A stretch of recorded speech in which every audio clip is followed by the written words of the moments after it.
At first glance, this looks like a Satan painting. But here's the twist. There's no fire, no screaming, no torture devices, no chaos. This hell is underwater, and the people inside it don't look like they are suffering. They look calm, almost peaceful, like they are asleep. Today, I want to decode a painting that feels like a secret message disguised as a myth. It's called Les Trésors de Satan, The Treasures of Satan, painted in 1895 by Jean Delville. It is huge, oil on canvas, about 258 by 268 centimeters, and is held today in the Royal Museums of Fine Arts of Belgium in Brussels. And once you see what Delville is really showing you, you might start to wonder something very uncomfortable. What if evil does not need to hurt you? What if it only needs to make you very comfortable? Let's start with why people miss the real horror. Most of us carry a traditional hell template in our heads. Flames, pain, punishment, a loud place. So when you scroll past this painting, your brain labels it fast. Satan, bodies, fantasy? But Delville isn't painting punishment, he's painting seduction. And he stages it in the strangest way possible, like a sealed aquarium temple, a private underwater world, a hidden chamber, a place you don't stumble into by accident. Now, quick context on the artist, because with Delville, context really does matters. Jean Delville wasn't just trying to shock people with demons. In the 1890s, he was deeply interested in esoteric initiatory ideas, the kind that talk about the soul, tests, stages, and spiritual evolution. Some accounts even describe him as a painter of ideas, someone more focused on hidden meaning than simple storytelling. He also moved around occult-leaning art circles of his time. One key figure connected to that world was Josephine Paladin, who founded a Rosicrucian order and ran the Rose-Croix salons in the 1890s. Exhibitions that pushed symbolist art into mystical ritual-like territory. Delville exhibited in those salons between 1892 and 1895. And in 1895, the same year he painted this, Delville published an esoteric idealist text titled Dialogue entre nous. Later, he joined the Theosophical Society, with his interest in theosophy becoming clear around this exact period. So this is not just a devil picture, this is a man building a vision, a staged vision, almost like a guided dream. Now, let's look at what we actually see. In the center, Satan presides over a flowing mass of nude bodies, men and women piled and drifting like a human river. But they don't look twisted in pain, they look unconscious, entranced. Their faces are soft, their limbs are loose, like they've been drugged by the atmosphere itself. And the whole scene is underwater. Coral-like shapes and reef textures sit in the foreground. Strange fish move around. Coins and jewels are scattered among the bodies like offerings. And in the distance, jagged rock formations loom like a submerged landscape. Then you look up at Satan and the silhouette hits you. He does not have wings. He has huge red tentacles, and his hair flares like fire, even though we're under the sea. That single decision changes the entire meaning of the painting, because this is not the classic fallen angel. This is something else, something alien, something built for this world. Now, let's go clue by clue, because Delville plants his meaning in details. First clue, the underwater hell itself. Why would an artist put hell underwater? Underwater is quiet, it is slow, it mutes sound, it softens motion, it turns everything into a dream.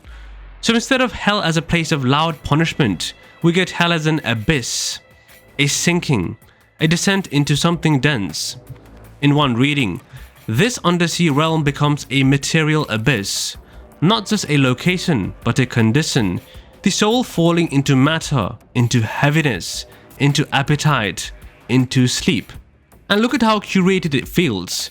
It's not a messy battlefield. It is an arranged environment, almost like a trap that has been designed. Second clue, the tentacles. Those red tentacles replace the wings. And that's not just a cool design choice, it is a rewrite. Wings are freedom, height, spirit, escape. Tentacles are the complete opposite. They wrap, they hold. They reach in multiple directions at once. They touch without asking. They don't lift you up, they keep you down. So Satan isn't a broken angel here. He's a creature of grasping. A living symbol of desire that does not just tempt you, it collects you. Third clue, the bodies. And this is the most disturbing part to me, because Delville paints the damned as serene. No screams, no panic, and no fight. They look transfixed, and that's just a terrifying idea. The scariest version of damnation is not pain, it is sleep, it is compliance. It's being so comfortable that you stop resisting. So the horror is not what Satan does to them. The horror is what they have already given up. Their agency, their wakefulness, their ability to say no. Fourth clue, the treasures themselves. The title is The Treasures of Satan. So where are the treasures? They are everywhere. Coins, jewels, pearls, shining objects tucked into the reef and scattered near the bodies.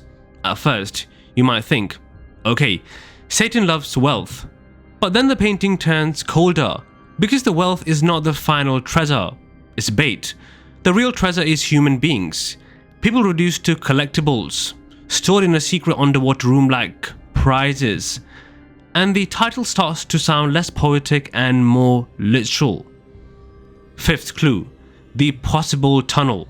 On the right side, there is a darker opening, like a cave or passage, and the floor body seems to bypass it, as if this is not even the final destination. Like this place is only the ante-chamber, a waiting room, a stage before something worse. And once you notice that, the painting stops feeling like a single frozen scene. It becomes a process, a conveyor belt, a slow current carrying people along, not with chains, with drift. Sixth clue, the strange light. Here is another thing that feels wrong in a very deliberate way. The painting has warm reds and oranges, and a kind of glow that does not match normal underwater light. It's not all cool blues and greens. Instead, the warmth seems to radiate from within the bodies, and from Satan's red forms, like the whole abyss is inviting. That's important because it suggests the trap isn't only physical, it is sensory, it is emotional, it's designed to feel good. There is even a recollection connected to Delville where he describes something like astral light striking through his water world and merging with the body's color, as if the color itself is a spiritual condition, not just atmosphere. So the painting is not trying to be realistic, it's trying to be persuasive. Now, this is where we hit the big reveal, because there isn't only one way to read this painting. There are competing theories, and each one makes the image feel more unsettling. Theory number 1. This is an initiation allegory. In this reading, the underwater realm is the material abyss, and the sleeping bodies are people who fail in an early spiritual test, the temptation of the senses. Some accounts connect this to esoteric story structures like the idea of a fall into matter during an initiation sequence, a vision where the soul is tested by beauty, by pleasure, by comfort, by desire. So Satan is not just a villain, he's a gate, a trial, a necessary deception to see if you can wake up. Theory number 2. This is a decadent, erotic anti-hell, meaning Delville is leaning into fin de siècle fascination with decadence and the erotic, and turning desire itself into horror.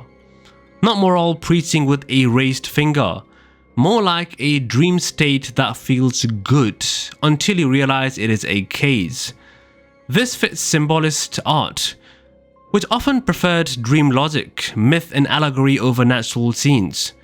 So the painting becomes a kind of nightmare wrapped in beauty. Theory number 3. This is an anti-materialist warning disguised as spectacle. Coins, jewels, pearls, bodies, serenity. If you put it together, the message becomes brutally modern. Wealth and pleasure can immobilize the soul, and Satan does not need a whip, he only needs to keep you asleep. Because once you're asleep, you'll hand him everything, including yourself. And maybe that's why the painting feels like a secret society image to some people.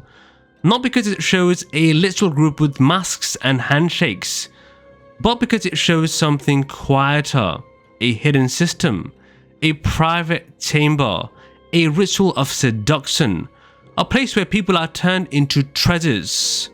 And it asks a question that still works today. If the trap looks beautiful, would you even call it a trap? Now, one more detail that makes this feel real, not just imaginary. Delville signed and dated it in the bottom left, Jean Delville, /1895, and years later in 1925. The painting was acquired from the artist in Brussels and ended up in the Royal Museums of Fine Arts of Belgium. So this wasn't a private dawdle, this was a serious statement.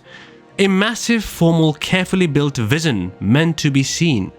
Which makes the final takeaway even darker.